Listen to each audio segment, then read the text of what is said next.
Hello, it's time to learn once again on arguably the best subject in the world. Now, yesterday we started the topic sword. We look at what sword is. Said is a square root that cannot be simplified to give you a whole number, right? That was what we looked at yesterday. And then we looked at how well we can also simplify sword. So today we are going to be looking at addition and subtraction. That's the only thing we are going to look at for today. Addition and subtraction on sword. Now, before we start, note this. There are three things I want to give to us before we start solving question on addition and subtraction on sword. Number one is this.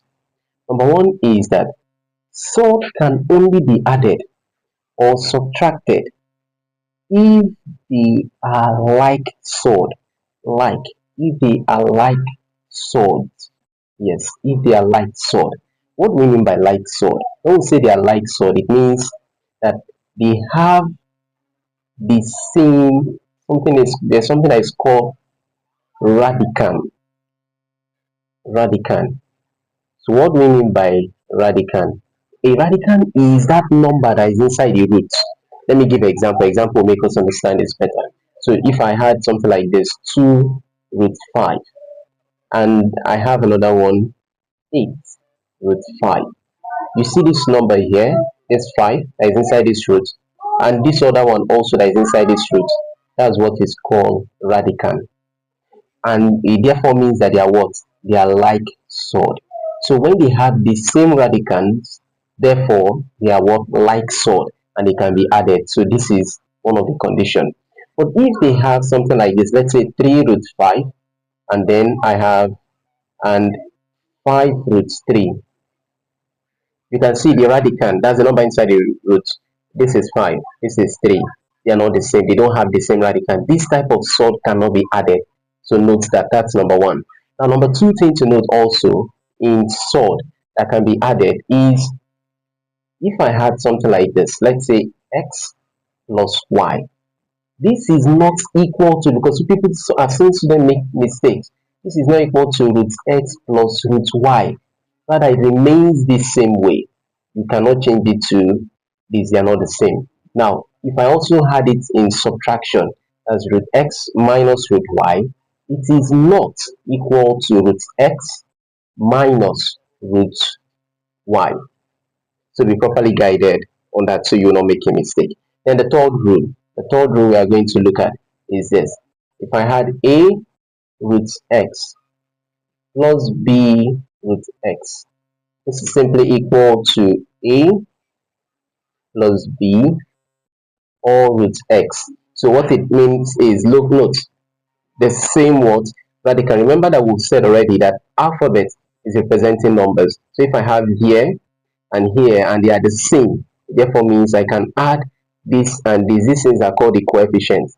That's the number that is attached to that your root. Then in the same vein, if it was subtraction, the same thing is applicable, it does not change.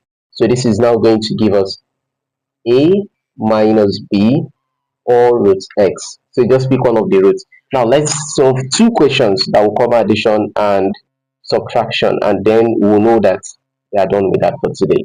So we're asked to simplify these two questions here.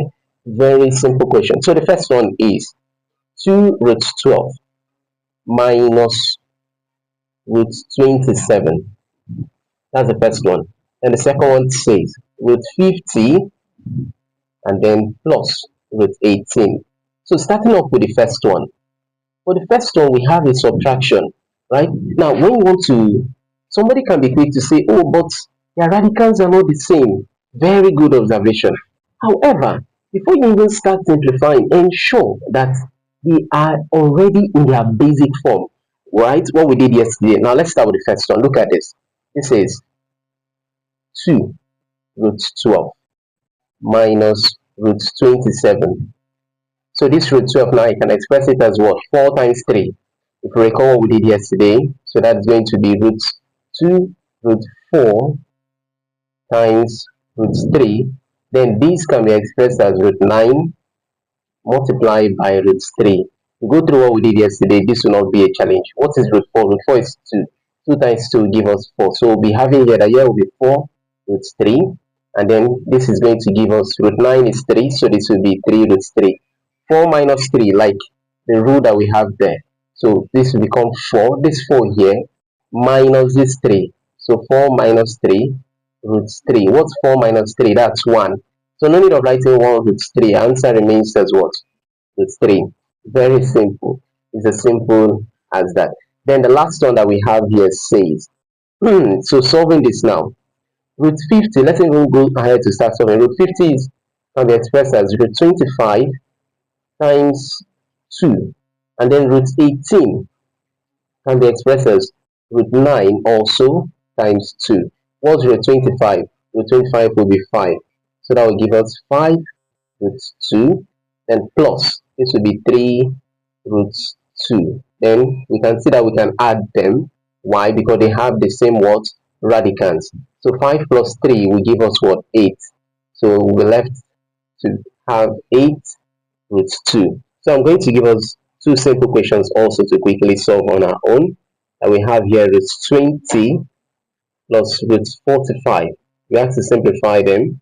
That's number 1. And then number 2 says root 75 minus root 12. So thank you for following today's class. See you in the next class. Bye.